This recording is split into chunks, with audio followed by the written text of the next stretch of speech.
नमस्कार साथियों, मैं अनूप पुनिया आप सभी का exam Gurukul by Anoop Puniya YouTube channel पे स्वागत करता हूं। साथियों, जैसा कि आपको पता है हम पॉलिटी पढ़ रहे हैं और पॉलिटी में हम पार्लियामेंट या संसद का टॉपिक पढ़ रहे हैं। संसद के टॉपिक में हम देख चुके हैं जो 3 प्रकार के बिल होते हैं, जैसे साधारण विधेयक होता है, ऑर्डिनरी बिल। उसके बाद हमने देखा धन विधेयक या मनी बिल और फाइनेंस बिल, जिसको हम वित्त विधेयक बोलते हैं, टाइप 1 एंड टाइप 2। उसके बाद देखा हमने संविधान संशोधन विधेयक, यानी संविधान में संशोधन करने के लिए जो विधेयक लेके आ जाता है उसके बारे में हमने देखा। उसके बाद हमने देखा जो तीनों विधेयक है उनको उनकी कंपैरेटिव स्टडी की हमने, मतलब तुलनात्मक अध्ययन किया एक टेबल के माध्यम से। और वो टेबल, अगर आप उस टेबल को समझ पाने में अगर आप सक्षम हो तो इसका मतलब है कि आपको तीनों विधेयक है जो वो अच्छे तरीके से समझ में आ चुके हैं। आज की हमारी क्लास का टॉपिक है एंटी डिफेक्शन लॉ, दल बदल विरोधी कानून। यानी दल बदल के विरोध में जो कानून लेके आए उसके बारे में हम देखेंगे, एंटी डिफेक्शन लॉ जिसको बोला जाता है। अब दल बदल के बारे में देखें। दल बदल का मतलब क्या होता है? एक सदस्य का एक पार्टी को छोड़ के दूसरी पार्टी में जाना, एक दल को छोड़ के दूसरे दल में जाना, ये होता है दल बदल। ठीक है। और एंटी डिफेक्शन लॉ है, ये मत सोचना कि पार्लियामेंट का टॉपिक पढ़ रहे हैं तो सिर्फ पार्लियामेंट में ही है, ये नहीं, ये विधानसभाओं में भी है, ये पार्लियामेंट में भी है। ठीक है। तो यानी एमपी के लिए और एमएलए के लिए, दोनों के लिए पढ़ेंगे। किसके लिए पढ़ेंगे हम? एमपी और एमएलए के लिए पढ़ेंगे। ठीक है। तो सबसे पहले देखते हैं दल बदल के जो प्रभाव क्या है। ठीक है। एंटी डिफेक्शन के प्रभाव क्या है, इफेक्ट्स क्या है, इफेक्ट्स ऑफ डिफेक्शन।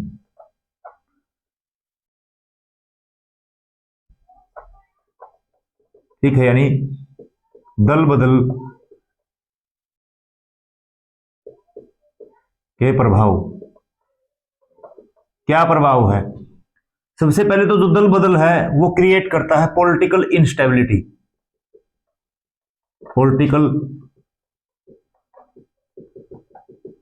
इंस्टेबिलिटी मतलब, पॉलिटिकल इंस्टेबिलिटी का मतलब राजनीतिक अस्थिरता।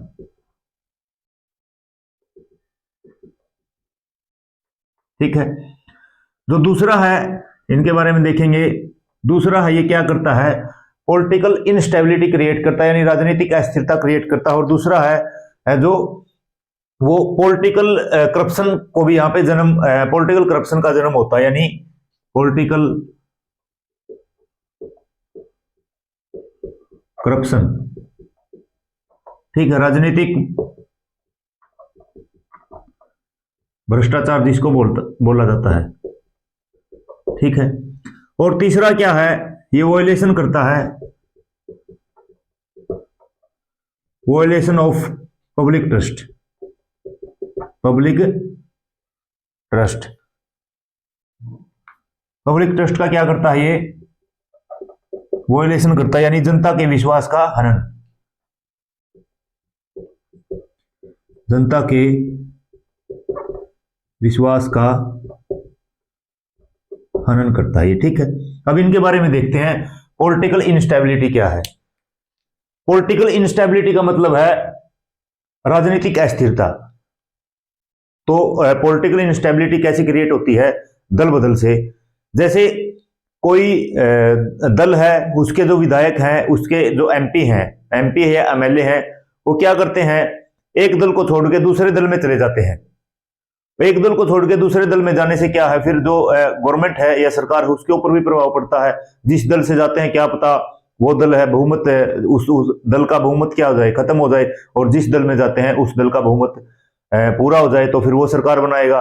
कुछ दिन बाद हो सकता है उस दल से किसी अन्य दल में चले जाए। तो ऐसे जो राजनीतिक अस्थिरता हमारे देश में होती है दल बदल के कारण। ठीक है। दूसरा है पॉलिटिकल करप्शन, राजनीतिक भ्रष्टाचार। राजनीतिक भ्रष्टाचार से क्या मतलब है? राजनीतिक भ्रष्टाचार से यहां पे मतलब है, जैसे आपने पता हुआ विधायकों की, एमपी की खरीद फरोख्त होती है। मतलब अपने कोई जो एमपी है या एमएलए है, अपने निजी स्वार्थ के लिए, अपने फायदे के लिए क्या करते हैं? वो दल बदल कर लेते हैं। जैसे किसी अन्य दल में उसको मंत्री बनाने का पद दे दिया जाता है, किसी लाभ के पद पर बिठाने का जो लालच दे दिया जाता है। तो ऐसे जो व्यक्ति है मतलब भ्रष्टाचार को क्या करते हैं? पैदा करते हैं और राजनीतिक भ्रष्टाचार वो पैदा करने का काम करते हैं। तो दल बदल से क्या होता है, राजनीतिक भ्रष्टाचार भी होता है। तीसरा है जनता के विश्वास का हनन। जनता के विश्वास का हनन, जनता के विश्वास का हनन का मतलब क्या है? जनता के विश्वास का हनन का मतलब है अगर कोई सदस्य किसी एक पॉलिटिकल पार्टी से की टिकट से इलेक्शन लड़ता है और आपने बहुत बार देखा होगा जो सीएम या पीएम पद का जो चेहरा होता है उसको पीएम या सीएम पद के लिए उस चेहरे के लिए उस कैंडिडेट को वोट दिया जाता है और वो क्या करता है, बाद में वो वोट लेता है, उस पार्टी के नाम पे वोट लेता है, जो पीएम या सीएम पद का चेहरा होता है उसके नाम पे वोट लेता है और दूसरा इलेक्शन के बाद किसी अन्य दल में चला जाता है। तो जो जनता का ट्रस्ट था उस पार्टी में, अपना प्रतिनिधित्व तो चुना उस दल के लिए, उस चेहरे के लिए, और वो क्या है फिर जनता का वोट लेके दूसरे दल में चले गए। तो इससे क्या है, जनता के विश्वास का भी हनन होता है। तो ये प्रभाव है। ठीक है, अब देखते हैं जो एंटी डिफेक्शन लॉ कब लेके आए गए हमारे देश में, कब लेके आया गया।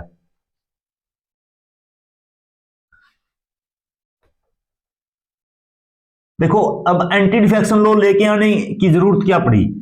एंटी डिफेक्शन लॉ लेके आने की जरूरत पड़ी 1947 में हमारा देश आजाद हो गया और 1950 में हमारा संविधान लागू हुआ। 1951-52 में फिर प्रथम आम चुनाव होते हैं, फर्स्ट जनरल इलेक्शन होता है।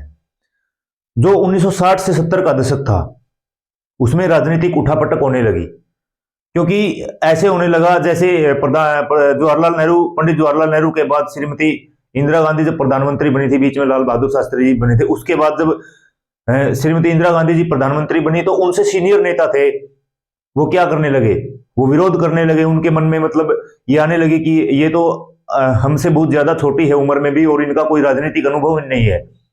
हमने देश को सींचा है आजादी की लड़ाई के समय भी और आजादी की लड़ाई के बाद भी हमने देश को सींचने का काम किया है। आजादी की लड़ाई में हम पंडित जवाहरलाल नेहरू जी के साथ कंधे से कंधा मिला के चले थे, अन्य जो स्वतंत्रता सेनानी थे उनके साथ कंधे से कंधा मिलाकर चले थे।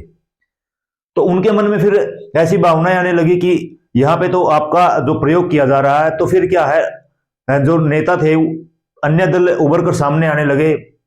जब स्टार्टिंग में हमारे देश में आईएनसी यानी इंडियन नेशनल कांग्रेस एक ही दल हुआ करता था जो बड़ा दल था, उसके बाद अन्य दल भी सामने आने लगे और धीरे धीरे जब दूसरे दलों की ग्रोथ होने लगी, दूसरे दलों का विकास होने लगा, उसके बाद फिर क्या हुआ, उसके बाद जो नेता है एक पार्टी से छोड़ के दूसरे दल में जाने लगे अपने राजनीतिक स्वार्थ के लिए, अपनी व्यक्तिगत स्वार्थ के लिए और अपने मंत्री पद के लालच के लिए या किसी अन्य लाभ के पद के लालच के लिए जाने लगे। और धीरे धीरे एक ऐसा समय भी आया जब एक एमपी या एक एमएलए दिन में 4-4, 5-5 बार पार्टियां बदलता था, दल बदलता था अपने व्यक्तिगत स्वार्थ के लिए। तो राजनीति में बड़ी उठापटक की जो उठापटक का समय चला हुआ था।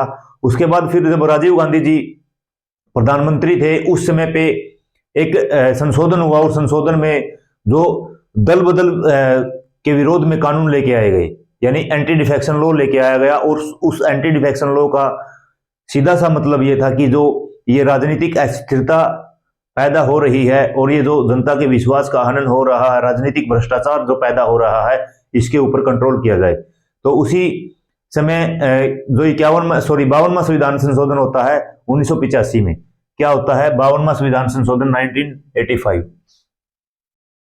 52nd constitutional amendment act 1985। ठीक है, इसमें एक 10th शेड्यूल हमारे संविधान में जोड़ी गई, 10th शेड्यूल यानी 10वीं अनुसूची हमारे संविधान में जोड़ी गई। ठीक है, और इस 10वीं अनुसूची में ही रखा गया anti defection law. Anti defection law यानी दल बदल विरोधी कानून, दल बदल विरोधी कानून। ठीक है, दल बदल विरोधी कानून क्या रखा गया, एंटी डिफेक्शन लॉ रखा गया 10th शेड्यूल में, जो कब ऐड की गई, जो ऐड की गई 52वां संविधान संशोधन 1985 में। ठीक है, तो यानी यहाँ पे जो राजीव गांधी जी थे प्रधानमंत्री थे या उस समय पे जो सरकार थी, उन्होंने ये सोच लिया था कि अब जो दल बदल की प्रक्रिया चली हुई है, व्यक्तिगत स्वार्थ के लिए जो लोग प्रत्येक दिन में 2-2, 3-3 बार भी दल बदल लेते हैं, तो उसके ऊपर ही अब जो रोक लगाने का समय आ गया है और उसके ऊपर सख्ताई दिखाते हुए एंटी डिफेक्शन लॉ लेके आए। ठीक है, अब देखते हैं एंटी डिफेक्शन लॉ है क्या। एंटी डिफेक्शन लॉ है क्या, इसके बारे में मतलब क्या, कब बोलेंगे कि जो दल बदल विरोधी कानून उनके ऊपर लागू होगा। तो अब देखते हैं एंटी डिफेक्शन लॉ के लिए। Anti defection law, anti defection law यानी दल बदल विरोधी कानून।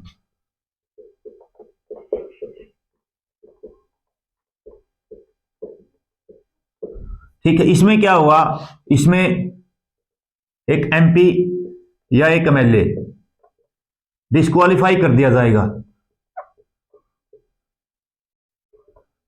डिस्क्वालीफाई कर दिया जाएगा। ठीक है, या अयोग्य घोषित कर दिया जाएगा, यानी उसकी जो मेंबरशिप है एमपी या एमएलए होने की वो खत्म हो जाएगी। कब, यहां पे तीन केस हैं। तीन केस क्या है, पहला केस है यहां पे, यदि एमपी या एमएलए क्या है, member of having the membership of A political party, having the membership of A political party. जो एमपी या एमएलए है, राजनीतिक दल की सदस्यता उनके पास है, राजनीतिक दल की सदस्यता है उनके पास।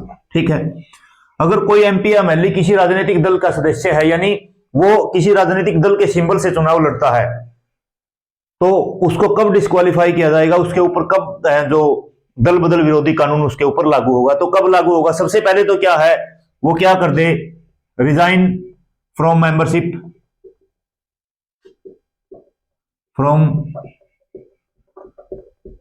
मेंबरशिप ऑफ पार्टी, जिसका भी सदस्य है वो, यानी दल की सदस्यता से त्याग पत्र दे दे, दल की सदस्यता से त्याग पत्र दे दे। ठीक है, कहने का मतलब क्या है, दल की सदस्यता से त्याग पत्र का मतलब क्या है कि वो जिस भी राजनीतिक पार्टी से चुनाव लड़ा है, जिस भी राजनीतिक पार्टी के सिंबल से चुनाव लड़ा है, उस राजनीतिक पार्टी को वो छोड़ दे, तो उसकी जो सदस्यता है एमपी या एमएलए होने की सदस्यता क्या हो जाएगी, रद्द हो जाएगी।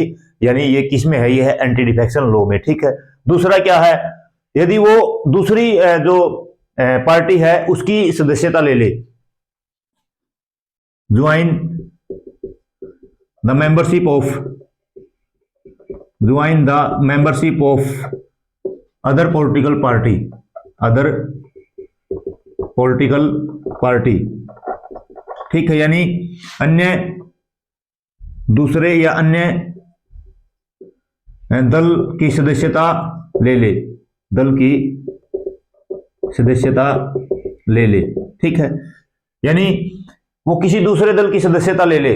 अगर एमपी बना हुआ है एक पार्टी से और वो एमपी बनने के बाद दूसरी पार्टी की या दूसरे दल की सदस्यता ग्रहण कर ले, तो उसका मतलब क्या है, उसकी एमपी या एमएलए होने की जो सदस्यता है उसके ऊपर, यानी एमपी या एमएलए वो नहीं रहेगा एंटी डिफेक्शन लॉ या दल विरोधी कानून के तहत। ठीक है, तीसरा क्या है यहाँ पे, तीसरा है यहाँ पे, यदि वो क्या करता है, जो पार्टी के द्वारा दिए गए निर्देश है उनका पालन नहीं करता, यानी जो व्हिप जारी की जाती है, व्हिप का मतलब होता है जैसे सदन का सत्र चला हुआ और उसमें कोई विधेयक लेके आना है, तो पार्टी अपना एक व्हिप जारी करती है जिसको सचेतक भी बोलते हैं। ठीक है, यानी निर्देश देती है कि सभी सदस्यों को क्या करना है, सभी सदस्यों को इस विधेयक के पक्ष में वोट डालना है या विपक्ष में वोट डालना है, चाहे सदस्यों जो पार्टी या दल के सदस्यों का मतभेद क्यों ना हो, लेकिन वो व्हिप जारी करने के बाद जो निर्देश पार्टी देती है, जहां भी वोट डालना है, यस में या नो में वोट डालना है, तो सभी के सभी जो एमपी या एमएलए हैं वो क्या फिर उसी के निर्देश के अनुसार ही वोट डालते हैं। ठीक है, अगर वो ऐसे नहीं करेंगे, यानी वो अगर वो जो पार्टी ने व्हिप जारी की है उसके अकॉर्डिंग अगर वो मतदान नहीं करेंगे, तो फिर क्या है, उनकी सदस्यता रद्द हो जाएगी, एमपी या एमएलए वो नहीं रहेंगे। ठीक है, यानी क्या कर दें, votes against the direction of party और एब्सेंट या अनुपस्थित ना हो, यानी क्या कर दे, वो दल के निर्देश के अनुसार, दल के निर्देश के अनुसार मत ना दें, ठीक है। मतलब निर्देश के खिलाफ मत दे, विपरीत मत दें या अनुपस्थित रहें। यानी जो पार्टी ने व्हिप जारी की कि भाई कल सभी सदस्यों को क्या होना है, उपस्थित होना है सदन में, और आपको यस या नो वोट करना है विधेयक के, इस विधेयक के मामले में। और अगर वो पार्टी ने बोला है यस में वोट करना हो, अगर वो नो में वोट कर देते हैं तो भी उनकी जो एमपी एमएलए नहीं रहेंगे। अगर पार्टी ने बोला है नो अगेंस्ट, मतलब इसके विधेयक के खिलाफ वोट करना है, और वो विधेयक के पक्ष में वोट कर देते हैं, तब भी वो एमपी एमएलए नहीं रहेंगे। या फिर क्या कर दे, वो अनुपस्थित ही ना हो। पार्टी ने व्हिप जारी की कि भाई आपने इसके विधेयक के पक्ष में वोट जारी करना है, वोट डालना है, और वो क्या हुआ, वो एब्सेंट हो गए, तो उस मामले में भी क्या है, फिर व्हिप जारी करने के बाद जो सदस्यता एमपी या एमएलए की सदस्यता चली जाएगी, ठीक है। तो ये थे जो एमपी या एमएलए किसी दल, राजनीतिक दल के सदस्य हैं, ठीक है। उसके बाद इंडिपेंडेंट एमपी या एमएलए भी कुछ होते हैं। और क्या होते हैं इंडिपेंडेंट एमपी या एमएलए? इंडिपेंडेंट एमपी या एमएलए यानी निर्दलीय एमपी या एमएलए, निर्दलीय एमपी या एमएलए। निर्दलीय का मतलब होता है जो बिना किसी पार्टी के झंडे के नीचे चुनाव लड़ते हैं, यानी वो अपना जो नॉमिनेशन करवाते हैं वो स्वतंत्र करवाते हैं। इंडिपेंडेंट है, निर्दलीय होते हैं वो आजाद उम्मीदवार जिसको बोला जाता है, वो किसी भी पार्टी की टिकट से इलेक्शन न लड़के अपना जो आजाद उम्मीदवारी घोषित करते हैं, ठीक है। अगर निर्दलीय दल है, एमपी या एमएलए है, वो इलेक्शन जीतने के बाद वो इलेक्शन लड़े निर्दलीय कैंडिडेट के रूप में, निर्दलीय उम्मीदवार के रूप में, इंडिपेंडेंट कैंडिडेट के रूप में, और जीतने के बाद अगर वो किसी पॉलिटिकल पार्टी को ज्वाइन करते हैं तो भी वो एमपी या एमएलए नहीं रहेंगे, ठीक है। यानी join any political party, joins any political party after election, चुनाव के बाद, ठीक है। चुनाव के बाद किसी राजनीतिक दल की सदस्यता ले लेते हैं, अगर राजनीतिक दल की सदस्यता ले ले तो, ठीक है। किसी राजनीतिक दल की सदस्यता ले ले तो भी क्या है, फिर उनकी जो एमपी या एमएलए वो नहीं रहेंगे। एंटी डिफेक्शन लॉ उनके ऊपर भी लागू होगा, दल विरोधी कानून उनके ऊपर भी लागू होगा, ठीक है। तीसरा है जो नॉमिनेटेड एमपी या एमएलए होते हैं, मनोनीत होते हैं जो। तीसरा क्या है? तीसरा है नॉमिनेटेड एमपी या एमएलए, नॉमिनेटेड एमपी या एमएलए यानी मनोनीत एमपी, मनोनीत एमपी या एमएलए, ठीक है। मनोनीत का मतलब क्या है? जैसे राज्यसभा में राष्ट्रपति के द्वारा 12 सदस्य मनोनीत किए जाते हैं। पहले लोकसभा में 2 एंग्लो इंडियन सदस्य राष्ट्रपति के द्वारा मनोनीत किए जाते थे। इसी तरह से विधानसभा में 1 सदस्य मनोनीत किया जाता था, ठीक है। तो जो मनोनीत एमपी या एमएलए हैं, अगर वो नॉमिनेशन के 6 महीने के अंदर किसी पॉलिटिकल पार्टी को ज्वाइन करते हैं तब तो ठीक है, लेकिन अगर वो 6 महीने के बाद किसी पॉलिटिकल पार्टी को ज्वाइन करते हैं तब भी उनकी सदस्यता चली जाएगी, ठीक है। यानी joins any political party after 6 months of nomination, after 6 months of nomination, ठीक है। यानी मनोनयन के 6 माह बाद, मनोनयन के 6 माह बाद क्या हो जाए, किसी दल की सदस्यता ले ले, सदस्यता ले ले तो ठीक है। मनोनयन के 6 माह के बाद किसी दल की, अगर मनोनीत होने के 6 माह के अंदर किसी दल को ज्वाइन करते हैं तब तो ठीक है, लेकिन 6 माह बाद अगर ज्वाइन करते हैं तो उनके ऊपर भी क्या होगा, एंटी डिफेक्शन लॉ लगेगा, ठीक है। यानी दल विरोधी कानून उनके ऊपर भी लगेगा, ठीक है। अब देखो, उनके ऊपर भी दल विरोधी कानून लगेगा। अब ये जो मैंने बताया है ये आते हैं एंटी डिफेक्शन लॉ के अंडर में। किसके अंडर में आते हैं? ये आते हैं एंटी डिफेक्शन लॉ के अंडर में, ठीक है। तो एक बार रिवाइज कर लेते हैं। पहला क्या है, देखो, दल विरोधी कानून किसको अयोग्य घोषित करेगा? एमपी या एमएलए को। किसकी एमपी या एमएलए की सदस्यता को रद्द करेगा? पहला है कोई एमपी या एमएलए अगर वो राजनीतिक दल का सदस्य है तो पहला क्या है, अगर वो अपने जो दल की सदस्यता से त्याग पत्र दे दे, यानी सीधा सीधा मतलब वो अगर पार्टी को छोड़ दे, अगर वो पार्टी को छोड़ देगा तो फिर क्या है, उसकी जो एमपी एमएलए की सदस्यता चली जाएगी। दूसरा क्या है, अगर वो अन्य पॉलिटिकल पार्टी या अन्य राजनीतिक दल को ज्वाइन कर ले, उसकी सदस्यता ले ले, तो भी क्या है, उसकी जो क्या चली जाएगी, एमपी एमएलए की सदस्यता चली जाएगी। तीसरा क्या है, अगर वो अपनी पार्टी के द्वारा जो व्हिप जारी की है, जो निर्देश दिए हैं, जो सचेतक जारी किया जाता है किसी पॉलिटिकल पार्टी के द्वारा, अगर उसके खिलाफ वोट दे या सदन में अनुपस्थित रहे तो फिर क्या है, उस मामले में भी उसकी एमपी एमएलए की सदस्यता चली जाएगी। ठीक है। दूसरा क्या है, जो निर्दलीय एमपी एमएलए होते हैं, इंडिपेंडेंट एमपी एंड एमएलए, जो उम्मीदवार है जो निर्दलीय इलेक्शन लड़ता है और निर्दलीय इलेक्शन लड़ने के बाद वो अगर वो चुनाव में जीत जाता है और चुनाव जीतने के बाद किसी राजनीतिक दल की सदस्यता लेता है तो उस मामले में भी क्या है, उस मामले में भी उसकी जो एमपी एमएलए की सदस्यता चली जाएगी। ठीक है। उसके बाद है एक मनोनीत एमपी एमएलए। मनोनीत एमपी या एमएलए का मतलब क्या है, जो राष्ट्रपति के द्वारा, जैसे राज्यसभा में 12 सदस्य मनोनीत किए जाते हैं, अगर कोई जो एमपी या एमएलए है वो नॉमिनेट किया गया है और नॉमिनेशन के 6 माह के अंदर अगर वो किसी राजनीतिक पार्टी दल को अगर ज्वाइन करता, पॉलिटिकल पार्टी को ज्वाइन करता, तब तो ठीक है। लेकिन अगर वो मनोनयन के या नॉमिनेशन के 6 माह के बाद अगर किसी पॉलिटिकल पार्टी को ज्वाइन कर लेता है तो जो उसकी सदस्यता है एमपी एमएलए की वो चली जाएगी। ठीक है। तो ये थे एमपी या एमएलए किसकी सदस्यता जाएगी, एंटी डिफेक्शन लॉ के अंतर्गत, यानी किसके ऊपर जो दल विरोधी कानून है वो लागू होगा। ठीक है, ये था। अब इसमें कुछ अपवाद भी है, इसके अपवाद भी देखते हैं। तो ये देख लिया हमने किस किस के ऊपर लागू होगा। ठीक है, यानी ऐसे लिख सकते हो, एंटी डिफेक्शन लॉ किस पर लागू होगा, ऐसे लिख लो यहां पे, किस पर लागू होगा। ठीक है, किस पर लागू होगा। ठीक है, ये देख लिया। अब देखते हैं अपवाद क्या है इसके अंदर, यानी किस किस के ऊपर वो लागू नहीं होगा। अब एंटी डिफेक्शन लॉ के अपवाद देखते हैं हम लोग।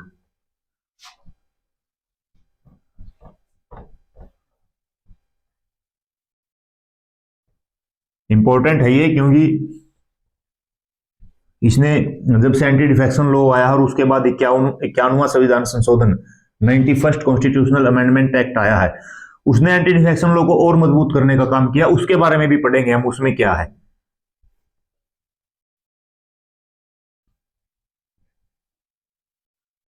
अब देखते हैं इसके अपवाद क्या क्या है।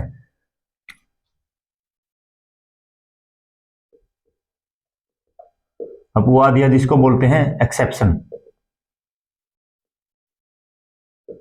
ठीक है, एक्सेप्शन क्या क्या है।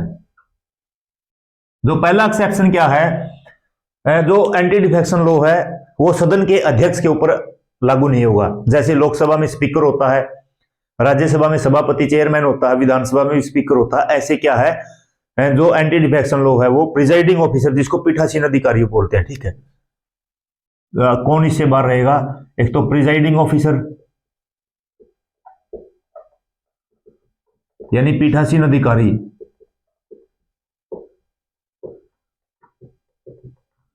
या अध्यक्ष, सदन का अध्यक्ष जो होता है, अध्यक्षता करता है जो। ठीक है, यानी एक्सेप्शन में क्या है, किस पर लागू नहीं होगा,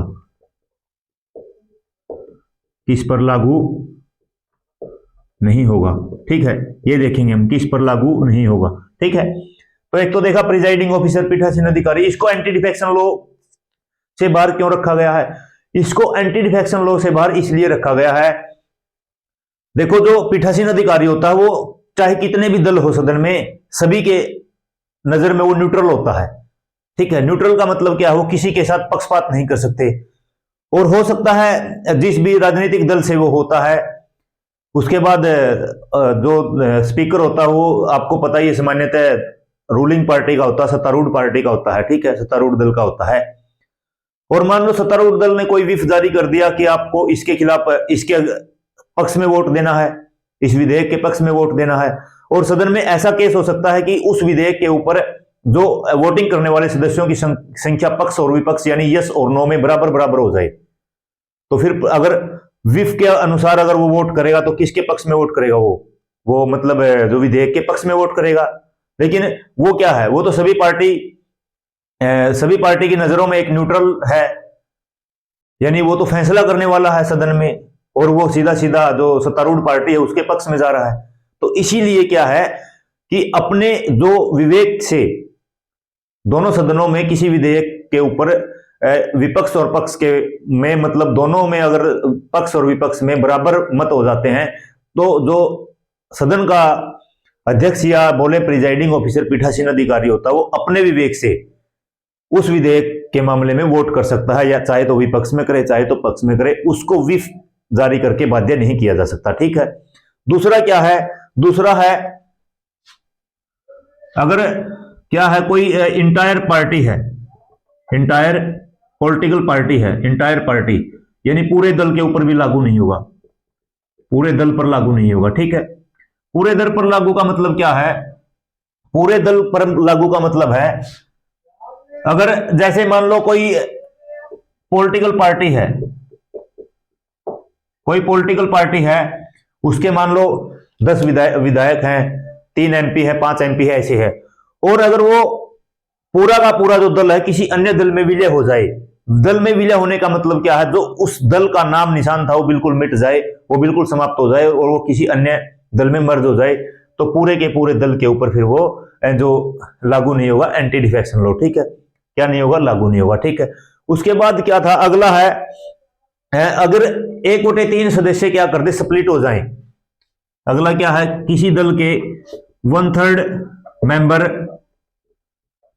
स्प्लिट, यानी 1/3 सदस्य दल से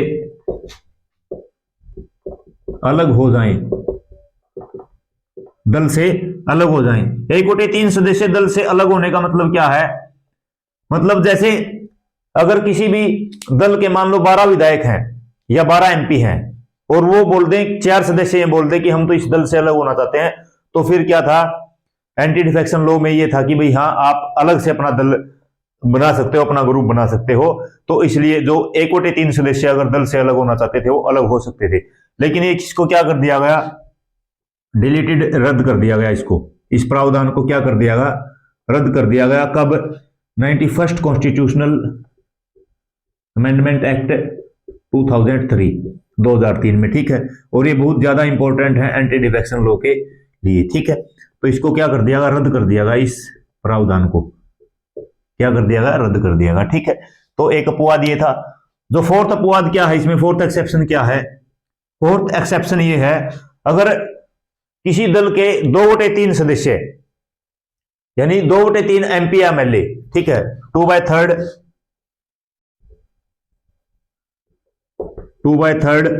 मेंबर, MP हो या MLA हो, ठीक है, मर्ज एनी अदर पॉलिटिकल पार्टी, ठीक है, यानी 2/3 सदस्य, 2/3 सदस्य वो MP हो या MLA हो, ठीक है, वो क्या कर दे, किसी अन्य दल में विलय कर ले, किसी अन्य दल में विलय कर ले, ठीक है, किसी अन्य दल में क्या कर ले, विलय कर ले। जैसे मैंने बताया अगर 12 किसी पार्टी के सदस्य हैं, एक तो 1/3 बताया, मतलब 4, अगर 4 सदस्य अलग ग्रुप बनाना चाहते हैं तो इसका मतलब क्या है, ये तो 1/3 हो गया, तो क्या है, अलग ग्रुप बना सकते हैं, उसको स्प्लिट बोलते हैं, split of the political party, यानी उसको बोलते हैं विभाजन, बोलते हैं किसी भी दल का विभाजन होना, ठीक है। एक है मर्जर, मर्जर मतलब अगर 2/3 मेंबर, 2/3 का मतलब जैसे 12 का 2/3 कितना हुआ, 8, अगर 12 में से 8 सदस्य किसी अन्य दल में मर्ज कर लें, किसी अन्य दल में क्या कर ले, मर्ज कर ले, तो इसका मतलब क्या है, उन 8 सदस्य के ऊपर फिर एंटी डिफेक्शन लॉ लागू नहीं होगा, ठीक है। तो ये थे अपवाद, इनको एक बार फिर से देख लेते हैं। अपवाद का मतलब क्या है, किस किस के ऊपर ये लागू नहीं होंगे, तो किसके ऊपर लागू नहीं होंगे, पहला तो क्या है, सदन का कोई अगर पीठासीन अधिकारी है तो उसके ऊपर एंटी डिफेक्शन लॉ कभी लागू नहीं होगा, जैसे लोकसभा में स्पीकर, राज्यसभा में चेयरमैन, सभापति, और विधानसभा में जैसे स्पीकर होता, ठीक है। अगर पूरा का पूरा पॉलिटिकल पार्टी किसी अन्य पॉलिटिकल पार्टी में विलय हो जाए, उस मामले में भी क्या है, उस मामले में भी एंटी डिफेक्शन लॉ लागू नहीं होगा। ठीक है, अगर एक तिहाई सदस्य अलग दल से अलग हो जाएं, यानी स्प्लिट हो जाए, और ये जो प्रावधान था कि अनुमान संविधान संशोधन 2003 में हुआ था, उसमें क्या कर दिया गया, इसको रद्द कर दिया गया था। ठीक है, और चौथा क्या है, अगर 2/3 सदस्य किसी दल के अन्य दल में विलय कर लें तो भी उसके ऊपर एंटी डिफेक्शन लॉ लागू नहीं होगा। तो ये थे अपवाद। अपवाद का मतलब क्या है, किस चीज के ऊपर लागू नहीं होगा। ठीक है, अब उसके बाद है जो एंटी डिफेक्शन लॉ के जो ऊपर मतलब डिस्क्वालीफाई करना है किसी को, निर्णय कौन लेगा। अब देखते हैं मतलब अयोग्यता के मामले में सदस्यता जाएगी या सदस्यता बची रहेगी, इस मामले में डिसीजन कौन लेता है। इस मामले में डिसीजन लेता है पीठासीन अधिकारी, अभी मैंने बताया था। ठीक है, तो decision of qualification, anti defection मामले में डिसीजन ऑफ क्वालिफिकेशन, यानी योग्यता पर निर्णय। योग्यता पर क्या निर्णय, योग्यता पर निर्णय कौन लेगा, मतलब कि इस एमपी या एमएलए के ऊपर एंटी डिफेक्शन लॉ लागू होगा या नहीं, किसके द्वारा, किसके द्वारा, by presiding officer of the house, presiding officer of the house, सदन के पीठासीन अधिकारी द्वारा, पीठासीन अधिकारी या अगर बोले तो अध्यक्ष द्वारा निर्णय लिया जाता है। ठीक है, यानी जैसे लोकसभा में स्पीकर ये डिसाइड करेंगे कि इसके ऊपर एंटी डिफेक्शन लॉ लागू होगा या नहीं होगा। ठीक है, और जो डिसीजन है, ये डिसीजन है, ये निर्णय है जो फाइनल होगा,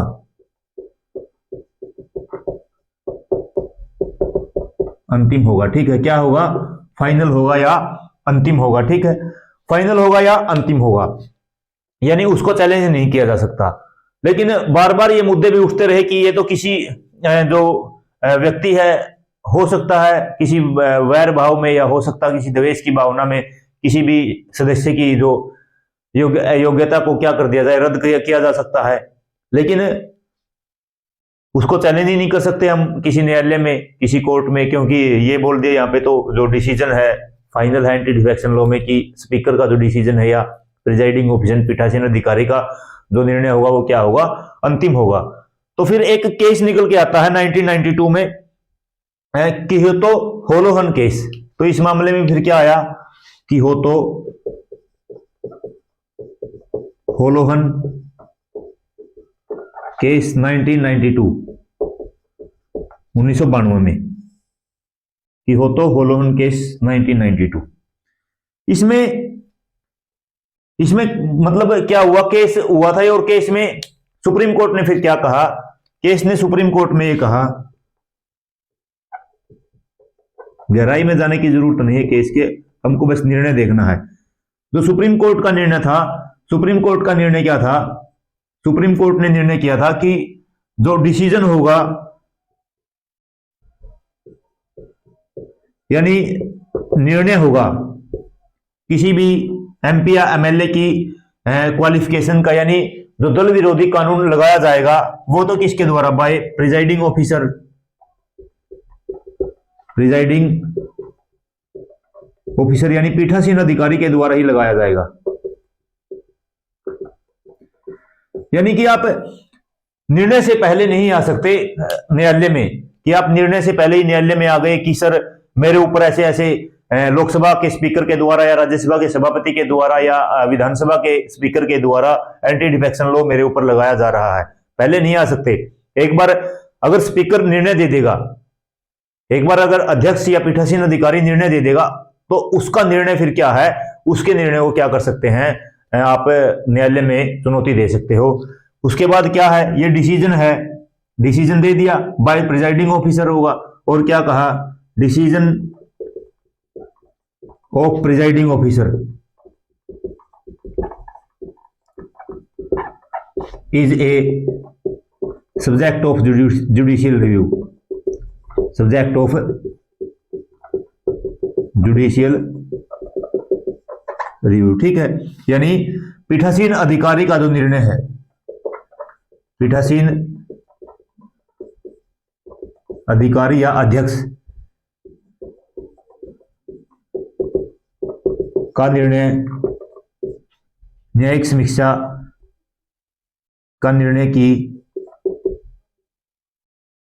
न्यायिक समीक्षा की जा सकती है, न्यायिक समीक्षा हो सकती है, ठीक है। क्या हो सकती है? न्यायिक समीक्षा की निर्णय हो सकती है। तो ये क्या था? सुप्रीम कोर्ट ने कहा। एक बार निर्णय से पहले आप सुप्रीम कोर्ट नहीं जा सकते, निर्णय के बाद आप सुप्रीम कोर्ट जा सकते हो और फिर सुप्रीम कोर्ट ये जांच करेगी कि जो निर्णय दिया गया है वो सही है या नहीं है, ठीक है। तो यानी देखो, एक बार देख लेते हैं, योग्यता किसके द्वारा किसके द्वारा फैसला लिया जाएगा? जो सदन का पीठासीन अधिकारी है, और डिसीजन की जो पीठासीन अधिकारी का होगा वो क्या होगा? फाइनल होगा। इस मामले में एक कियोतो होलन केस आया था 1992 में, उसमें सुप्रीम कोर्ट ने क्या कहा? सुप्रीम कोर्ट ने मतलब ये कहा था जो सदन का अध्यक्ष होगा वो उसका निर्णय देगा एंटी डिफेक्शन लॉ के मामले में, लेकिन जो डिसीजन है प्रिजाइडिंग ऑफिसर का वो क्या है? जुडिशियल रिव्यू का सब्जेक्ट है, यानी वो न्यायिक समीक्षा के अंतर्गत आता है। उस डिसीजन की, उस निर्णय की न्यायिक समीक्षा की जा सकती है, ठीक है। तो ये क्या था? ये था जो एंटी डिफेक्शन लॉ के मामले में किसी सदस्य की योग्यता या किसी एमपी या एमएलए की सदस्यता के ऊपर फैसला कौन करेगा, और सुप्रीम कोर्ट ने उसमें क्या बोला हुआ है, ठीक है। ये देख लिया। अब देखते हैं 91st कॉन्स्टिट्यूशनल अमेंडमेंट एक्ट है जो 2003 में आया था, 2003 में आया था, उसके बारे में देखते हैं, ठीक है।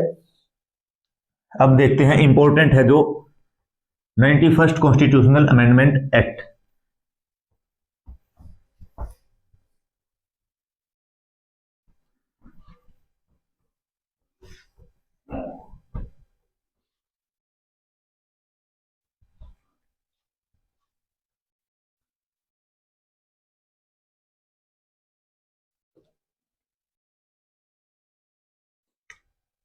Ninety first constitutional amendment act 2003।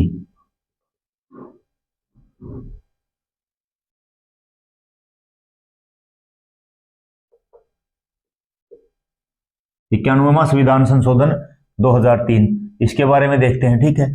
इसमें जो 91st कॉन्स्टिट्यूशनल अमेंडमेंट एक्ट है, इसने क्या किया? इसने जो एंटी डिफेक्शन लॉ है उसको और ज्यादा प्रभावी बनाया, ठीक है। मेक्स एंटी डिफेक्शन लॉ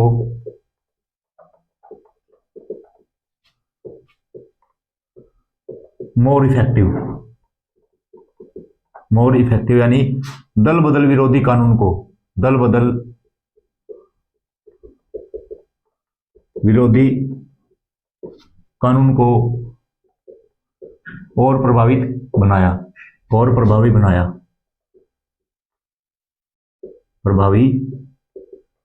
बनाया, ठीक है।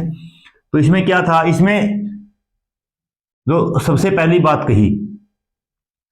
बात यह कही कि जो मैक्सिमम स्ट्रेंथ है एमपी या किसी भी सदन में जो मंत्रियों की, वो क्या है? उसके ऊपर एक लगाम लगाई। दूसरे दल से जो सदस्य आते थे उनको मंत्री पद का लालच दिया जाता था, और ऐसे क्या है, किसी दूसरे दल के सदस्यों को तोड़ लिया जाता था। तो यानी यहां पे जो strength of minister, council of minister होगी, strength of council of minister, ठीक है, यानी मंत्री परिषद की संख्या, मंत्रियों की संख्या क्या है? वो हो सकती है मैक्सिमम, अधिकतम कितनी हो सकती है? 50% of total strength of the house, ठीक है, यानी कुल का 15% चाहे। और ये क्या है? इंक्लूडिंग, अगर पार्लियामेंट की बात है तो पीएम, और विधानसभा की बात है तो सीएम। पीएम और सीएम भी इस 15% के अंदर आएंगे, ठीक है। तो यानी मंत्रियों की संख्या के ऊपर रोक लगा दी। अब बोलोगे सर, अगर कोई सदस्य मान लो दल बदल का करता है, यानी एक पार्टी को छोड़ के दूसरे पार्टी में जाता है, तो वो क्या है, फिर उसकी तो सदस्यता चली गई, तो वो मंत्री कैसे बनेगा? यही तो बात थी। एक जो एमपी एमएलए है वो एक दल को छोड़ के आता था और उसको ये बोल दिया जाता था कि आप दल को छोड़ के आइए, हम आपको यहाँ आते ही मंत्री बनाएंगे, आप 6 महीने तो मंत्री रह सकते हो, उसके बाद कहीं से भी आपको चुनाव लड़ाएंगे और चुनाव आप जीत जाओगे तो आप मंत्री बने रहोगे। यानी 6 महीने तक तो वो मंत्री वैसे भी बन सकता है। आपने देखा हुआ कि 6 महीने तक कोई भी व्यक्ति क्या बन सकता है, मंत्री बन सकता है। 6 महीने के अंदर उसको कहीं से भी, मतलब किसी भी सदन का सदस्य होना जरूरी होता है फिर, ठीक है। तो यानी इसीलिए क्या है, 15% है जो टोटल स्ट्रेंथ का क्या होगा, मिनिस्टर्स होंगे या मंत्रियों की संख्या होगी, ठीक है। उसके बाद और क्या कहा, जो एमपी या एमएलए हैं, दूसरी बात यहां पे क्या कही, जो एमपी एमएलए हैं वो क्या है, disqualified under anti defection law, disqualified under anti defection law, under anti defection law, यानी दल बदल विरोधी कानून के, दल बदल विरोधी कानून के तहत अयोग्य हैं, अयोग्य हैं।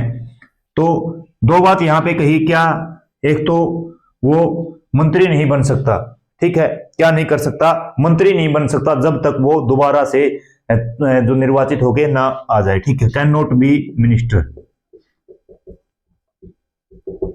Can not be minister until till re-election, till re-election, जब तक मंत्री नहीं बन सकता, जब तक मंत्री नहीं बन सकता, कब तक मंत्री नहीं बन सकता, मंत्री नहीं बन सकता जब तक पुनः निर्वाचित न हो जाए, ठीक है, जब तक पुनः निर्वाचित न हो जाए। इस वाली बात के ऊपर मैंने बताई थी कि किसी भी व्यक्ति को अब ऐसे बोल के पार्टी में नहीं बुलाया जा सकता कि आप आइए और आपको आते ही यहाँ मंत्री बना देंगे और उसके बाद आपकी सदस्यता चले गई, आप एमपी एमएलए नहीं रहे, तो 6 महीने तक आप मंत्री बने रहिए और 6 महीने के अंदर आपको चुनाव लड़वा के कहीं से चुनाव अगर जीत जाते हो तो आप मंत्री बने रहोगे। तो उस बात के ऊपर भी क्या लगा दी, उस बात के ऊपर भी जो 91वां संविधान संशोधन है 2003 में 91st कॉन्स्टिट्यूशनल अमेंडमेंट एक्ट में रोक लगा दी, ठीक है, और मजबूत किया एंटी डिफेक्शन लॉ को। और फिर मान लो मंत्री नहीं बना सकते और लाभ के पद का लालच तो दिया जा सकता है, ठीक है, किसका लालच, लाभ के पद का तो लालच दिया जा सकता है। तो वो क्या है, वो व्यक्ति जो डिस्क्वालिफाइड हो चुका है एंटी डिफेक्शन लॉ के तहत, वो क्या है, can not hold office of profit, can not hold office of profit, ठीक है, यानी लाभ का पद भी, लाभ के पद पर नहीं रह सकता, लाभ के पद पर नहीं रह सकता। लाभ का पद का मतलब क्या है, जैसे वो सरकारी धन से क्या है, सरकारी धन से वो क्या लेता हो, वेतन लेता हो, भत्ते लेता हो, ठीक है, और क्या मतलब सुविधाएं हो, जैसे मकान वगैरह, गाड़ी वगैरह की सुविधाएं लेता हो, ठीक है। तो ऐसे क्या है, वो व्यक्ति ऐसे पद पे नहीं रह सकता जो एमपी या एमएलए डिस्क्वालीफाई हुआ है, किसके तहत, एंटी डिफेक्शन लॉ के तहत, जो दल बदल विरोधी कानून के तहत अयोग्य घोषित हुआ है, ठीक है। यानी जो उसको मतलब उसको भी लाभ के पद पे होने के लिए भी क्या है, फिर एक बार इलेक्शन होना जरूरी है, इलेक्ट होना जरूरी है। आप लाभ के पद का लालच देके किसी भी सदस्य को अन्य दल से अपने दल में नहीं बुला सकते, या कोई व्यक्ति एक दल से दूसरे दल में लाभ के पद के लिए, लालच के लिए नहीं जा सकता, ठीक है। तो ये था 91st कॉन्स्टिट्यूशनल अमेंडमेंट एक्ट। देखो आप, बहुत ज्यादा प्रभावी बना दिया इसने एंटी डिफेक्शन लॉ, दल बदल विरोधी कानून को। एक बार देख लेते हैं 91st कॉन्स्टिट्यूशनल अमेंडमेंट एक्ट ने क्या बना दिया, दल बदल विरोधी कानून को बहुत ज्यादा प्रभावी बना दिया। और इसने पहली बात क्या की, जो मंत्रियों की संख्या है किसी भी विधानसभा में या संसद में, क्या कर दिया उसको ऊपर मैक्सिमम से मैक्सिमम क्या बोला, मैक्सिमम कितनी हो सकती है, मैक्सिमम हो सकती है 15 इंक्लूडिंग पीएम एंड सीएम। इसमें एक बात आप नोट कर लेना, यहाँ पे मिनिमम मिनिस्टर कितने होंगे, 12 मिनिस्टर हो सकते हैं। बहुत से जो राज्य ऐसे भी हैं जिसमें की विधानसभाओं में बहुत कम से सदस्य होते हैं, जैसे 60 होते हैं, 70 होते हैं, कहीं पे 40 भी हैं। तो वहां पे जो मिनिमम मिनिस्टर कितने होंगे, 12 होंगे। कम से कम 12 मंत्री जरूरी है, और मैक्सिमम 15 जो मंत्री क्या है 15% है कुल जो स्ट्रेंथ का, कुल सदस्यों का 15% मंत्री बन सकते हैं, ठीक है। और एमपी या एमएलए जो दल बदल विरोधी कानून के तहत अयोग्य घोषित हुआ हो, यानी उसकी एमपी एमएलए की सदस्यता चली गई एंटी डिफेक्शन लॉ के अंडर, वो अगर जब तक दोबारा निर्वाचित ना हो जाए तब तक मंत्री नहीं बन सकता, ठीक है। जब तक दोबारा निर्वाचित ना हो जाए तब तक मंत्री नहीं बन सकता, और तब तक क्या हो, किसी लाभ के पद पे भी नहीं रह सकता, ठीक है। तो ये था 91st कॉन्स्टिट्यूशनल अमेंडमेंट एक्ट। और आज की इस क्लास में हमने देखा दल बदल विरोधी कानून क्या है, दल बदल विरोधी कानून क्या है, एंटी डिफेक्शन लॉ क्या है। और आपने देखा भी होगा कि जो भारत की राजनीति है उसमें कितना ये मतलब रिलीवेंट है, प्रासंगिक है कितना दल बदल विरोधी कानून, क्योंकि देश की राजनीतिक स्थिरता को बनाए रखने के लिए दल बदल विरोधी कानून बहुत ज्यादा महत्वपूर्ण है और बहुत ज्यादा भूमिका अदा करता है ये, ठीक है। उम्मीद करता हूं आपको दल बदल विरोधी कानून की एक क्लास है आपको अच्छे से समझ में आई होगी, और सभी चीजों को आप समझ पाने में भी योग्य होंगे, और सभी चीजों को आप ऐसे ही नोट करते चलना। ऐसे नोट आपको, आप बुक वगैरह भी पढ़ोगे तो ऐसे आपको नहीं मिलेगा कुछ भी, ठीक है। और एक एक पॉइंट को हमने कवर किया है। और अगर आप हमारे चैनल पे फर्स्ट टाइम विजिट कर रहे हो तो चैनल को सब्सक्राइब करना, लाइक करना, वीडियो को शेयर करना, और कमेंट में बताना जो आज की क्लास है कैसी लगी, और पॉलिटी की जो सीरीज चली हुई है इसके बारे में आपकी क्या राय है। आप इस चैनल पे अपना प्यार, प्रेम और सहयोग दे रहे हो, समर्थन दे रहे हो इस चैनल के ऊपर, आप सभी का बहुत बहुत धन्यवाद। Thank you. जय हिंद, जय भारत। मिलते हैं एक और बेहतरीन क्लास के साथ, तब तक के लिए सभी को नमस्कार।